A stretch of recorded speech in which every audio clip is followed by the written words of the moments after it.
let's talk about a topic that would help everybody listening. So you're hearing all these things, all these headlines, everything, and you're like, all right, so we might get a recession. It might be bad. It might turn into a depression. It might not turn into a depression. It might tank the housing market. It might not tank the For the housing for the market. first time, the Fed might actually just create a soft landing, and we just ride off into the sun. Yes, and everybody will start riding unicorns.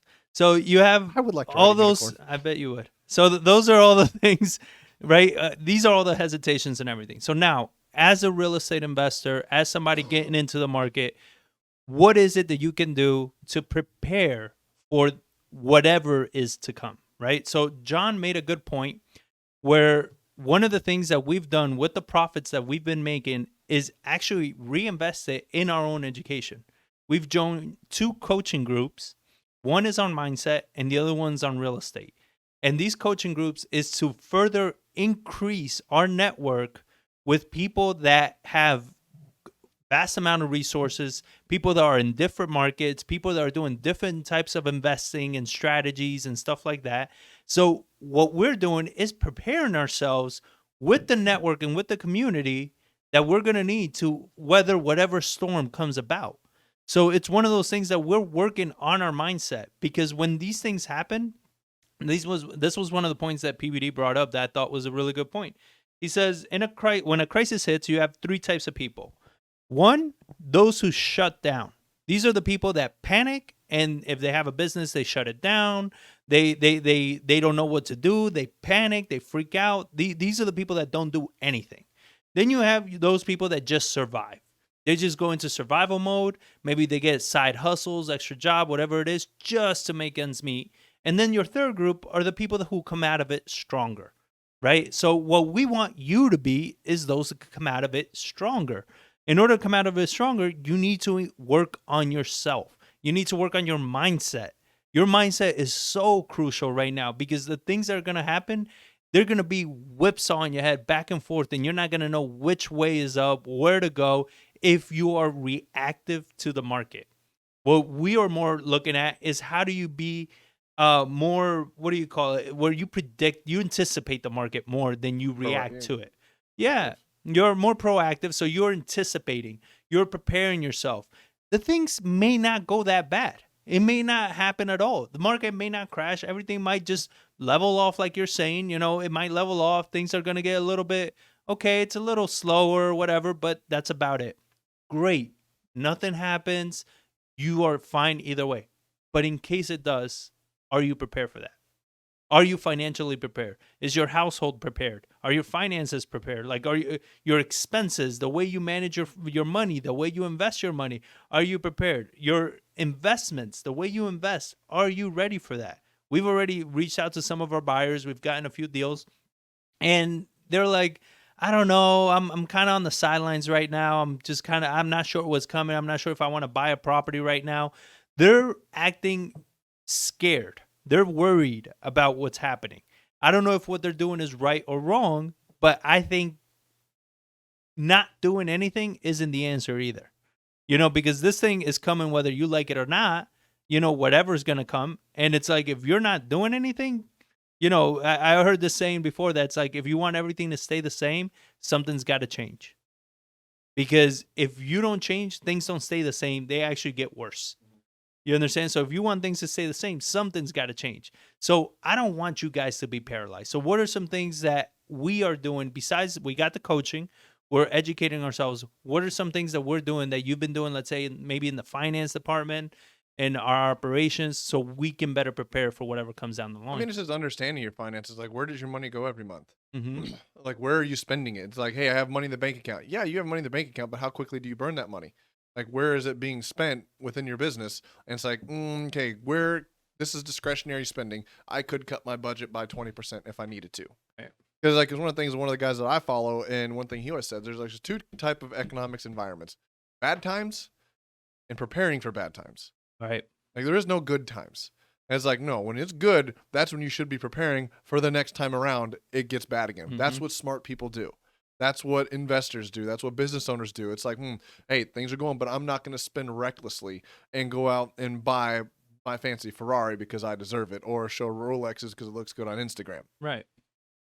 And to that point, this is not to say that you guys can't live a luxurious life. By all means, live it if you can afford it. Yeah. Don't buy that expensive vehicle or take that crazy vacation or buy that huge It's the house same thing, if you're if it's gonna tap you out or get you pretty close to tapping you out. That's like, well, if all this thing, like, if the business slows down, I lose my house. It's like understanding why you make money the way you do. Yeah.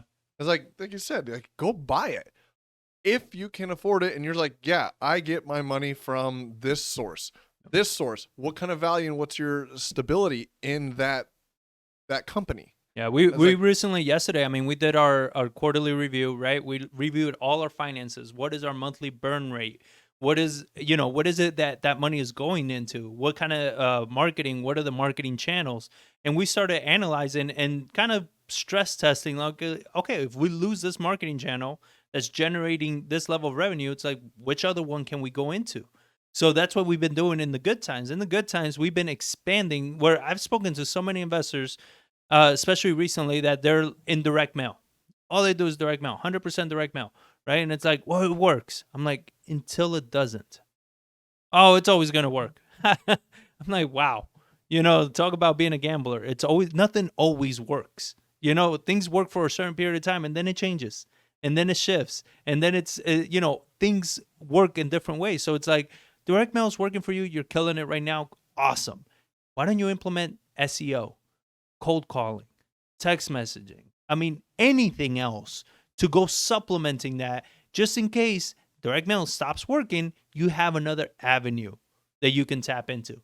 And people are not looking at it that way. This one thing works. It's been working for the last year or so. So I'm only going to do this one thing.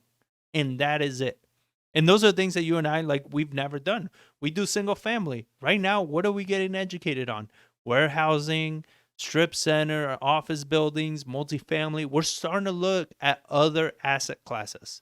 Because when the market shifts, single family might take a hit, but maybe retail starts picking up. Maybe warehousing is what's picking up. There's always the money's gonna go somewhere. It doesn't evaporate. Yeah. And Wealth, like, is like money isn't destroyed; it just changes hands. Exactly, it's gonna go somewhere. Like, the only thing that destroys wealth is the Federal Reserve taking money off the table. That is money disappearing from the market, and that is coming from somebody's pocket and not going into somebody else's. Right. But if they stop doing that, and all that money they printed out, that 2, 3, 4 trillion, however many they done spent, is like, if they're only pulling off 100 billion a month, that's 1.2 billion a year. That means that for the next 3 years, they would have to keep that pace to take all that money away. They're not going to do that, because that money and that wealth is changing hands, and it's going to go in somebody's pocket. When the stock market has fallen through the floor and it's lost $2 trillion, money didn't disappear. It just went into somebody else's hands and went somewhere else. Well, I even think PVD brought up that point that I found funny. He's like, how crazy it is that as the Fed funds have risen, so has the stock market risen the same way. Where it's like, most of that money that the Fed print goes straight into the market. A lot of that money goes into the market. So it's like, if they start making that money disappear, the market tanks. You know what I mean? The market is propped up by a lot of the money that the Fed has put out into the market. So going back to it, when you come up as a real estate investor and you're looking at your investments, right now is not the time to take on the speculative investments. Right now is the time for you to be smart. Start investing in your education. Start investing in yourself. Make yourself healthy, mind and body. Because what's going to be coming down the line is going to be perhaps very, very stressful for a lot of people. If you don't know how to manage that stress, it's going to consume you.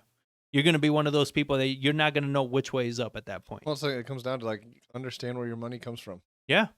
And if you do understand that, if you do prepare yourself and you think about it that way, you're going to thrive in whatever comes next.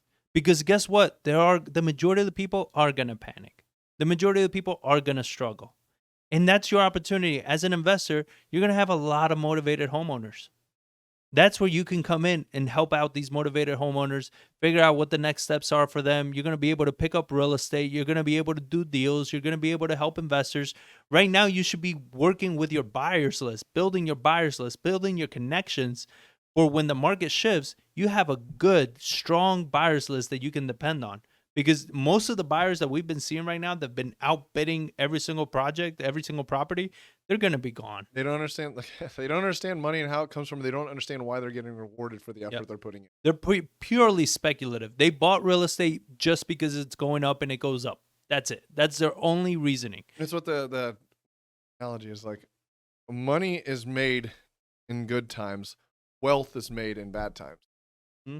And it's like understanding like where that stuff comes from and who your buyers are and why they're buying and do they know what they're doing? Yeah. How long have they been investing? How many houses have they flipped? Like, oh, they're 2-3 years. They're just getting started. They're making money. It's like, all right, they're a buyer, but I don't think that buyer's gonna be buying when things get bad. Yeah. Because like they're the type of people that are like, oh, I made money, so now let me increase my lifestyle. I'm gonna go buy that fancy car because I made a bunch of money these last 2 years. And it's like that is a depreciating asset. That is not a savvy thing to be spending your money on. Yeah. So, I mean, definitely learn. I mean, we go back to it. What's going to get you out of this is financial education.